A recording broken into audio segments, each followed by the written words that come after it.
আজকে বানাবো নারকেলের বড়ার কোপ্তাকারি, তাও আবার নারকেল বড়া আর আলু দিয়ে। খুব সহজেই বাড়িতে থাকা জিনিস দিয়ে আজকের রান্নাটা তোমাদের আমি দেখাতে চলেছি। তার জন্য কী কী লাগবে? তার জন্য নারকেল লাগবে, আলু লাগবে, আর ঘরের সামান্য যে সমস্ত জিনিস আছে, বেসন, সেই সমস্ত জিনিস দিয়ে এই রেসিপিটা আজকে তোমাদের সামনে আনতে চলেছি।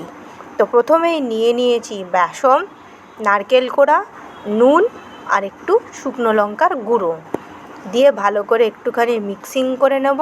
তারপর এর মধ্যে জল দিয়ে দেবো, দিয়ে ভালো করে ফেটাতে হবে। এমনভাবে ফেটাবে যাতে বড়াগুলো সুন্দর হয়। তো অল্প অল্প করে জল দিতে হবে আর মাখতে হবে। অল্প অল্প করে জল দিয়ে মাখার পর কড়াতে গরম করতে হবে তেল, তার মধ্যে দিয়ে দিতে হবে বড়া। বড়াগুলো যেন বেশ কুড়মুড়ে কুড়মুড়ে হয়, কারণ ঝোলের মধ্যে দিলে যাতে নেতিয়ে না যায়, সেই জন্য বড়াগুলোকে বেশ কড়াভাবে ভেজে নিতে হবে। এরপর ওই তেলের মধ্যেই দিয়ে দিতে হবে আলু। আলুটাকে সিদ্ধ করে নিতেও পারো, আবার নর্মাল আলু নিয়ে সেটাকে ভেজে নিতে পারো। গাজার কারণ হলো যেহেতু নারকেল ভাজা হয়েছে সেই জন্য।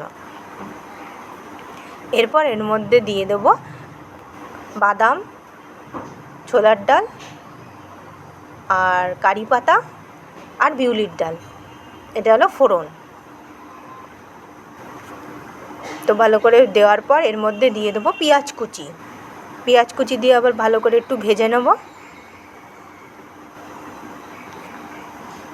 ভেজে নেওয়ার পর এর মধ্যে দিয়ে দিতে হবে কুচি করা টমেটো। টমেটো কুচি দিয়ে ভালো করে এটাকে নাড়িয়ে চাড়িয়ে দিতে হবে। টমেটো কুচি দেওয়া হলো, এবার ভালো করে নাড়িয়ে চাড়িয়ে দিয়ে ভালো করে মশলাটাকে ভেজে নিতে হবে। এরপর এর মধ্যে কী দেবো? এর মধ্যে দিয়ে দিতে হবে টক দই। এছাড়া এর মধ্যে নুন, চিনি, হলুদ সমপরিমাণে দিতে হবে যাতে স্বাদটা ঠিকঠাক থাকে। দেওয়ার পর এর মধ্যে টক দই দিয়ে দিতে হবে, দিয়ে ভালো করে মশলাটাকে একটুখানি জল না দিয়েই, টক দইয়ের মধ্যে একটা জল জল ভাব থাকে, দিয়ে দেওয়াতে হবে টক দই। দিলে কি হবে, মশলাটা যদি কাঁচা কাঁচা ভাব থাকে সেটা কিন্তু দূর হয়ে যাবে। তো টক দই দিয়ে দিলাম, দিয়ে এটাকে ভালো করে একটুখানি করে নেব। করার পর দেখো জল আর দিইনি। এরপর এটা সাম্বার মশলা, যেটা বাইরে কিনতে পাওয়া যায়, সে 1 চামচ দিয়ে দিয়েছি। দিয়ে আবার একটু খুব ভালো করে নাড়াচাড়া করব। দেখতেই পাচ্ছ তেল বেরিয়ে এসছে।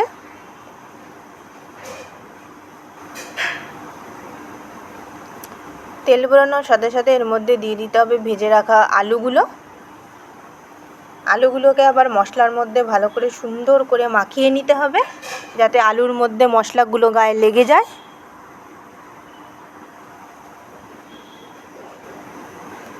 ভালো করে পাকিয়ে নিতে হবে।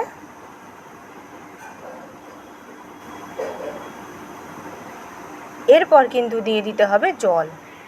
জল দেওয়ার পর একটুখানি ফুটিয়ে নিতে হবে, আর ফুটিয়ে নেওয়ার সাথে সাথে দিয়ে দিতে হবে ভেজে রাখা বড়াগুলো। বড়াগুলো বেশ মুচমুচেই হয়েছে দেখেই মনে হচ্ছে। এইবার ভালো করে বড়ার মধ্যে যাতে ঝোলটা ঢুকে যায় সেই রকমভাবে নাড়াতে হবে, চাড়াতে হবে। নাড়ানো চাড়ানোর সাথে সাথে আমার তরকারি কিন্তু পুরোপুরি পরিবেশনের জন্য তৈরি হয়ে গেছে। তো বন্ধুরা, তোমরা এরকমভাবে বাড়িতে বানিয়ে ফেলতে পারো নারকেল দিয়ে এইরকম বড়ার রেসিপি। শুধু বড়াও খেতে পারো, এটা মুড়ি দিয়েও খেতে পারো। আবার তরকারি বানিয়ে যেরকমভাবে আমি তরকারি বানালাম ঠিক সেরকমভাবেও খেতে পারো। খুব স্পাইসি বড়া এটা। আমরা সাধারণত বেসন দিয়ে ফুলুরি বানাই, কিন্তু বেসনের সাথে নারকেল কোড়া দিলে এত সুন্দর একটা রেসিপি বানানো যায়, সেটা কিন্তু তোমাদের আজকে আমি দেখিয়ে দিলাম। তো তোমরাও কিন্তু এরকমভাবে সুন্দর বড়া বানিয়ে নিতে পারো। এবার আমার পরিবেশনের জন্য একদম রেডি হয়ে গেছে। তো ওপর দিকে একটুখানি ছিটিয়ে দিলাম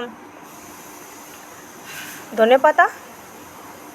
ধনেপাতা দিলে তরকারির টেস্ট ভালো হয়। তো তৈরি হয়ে গেল আজকের রেসিপি।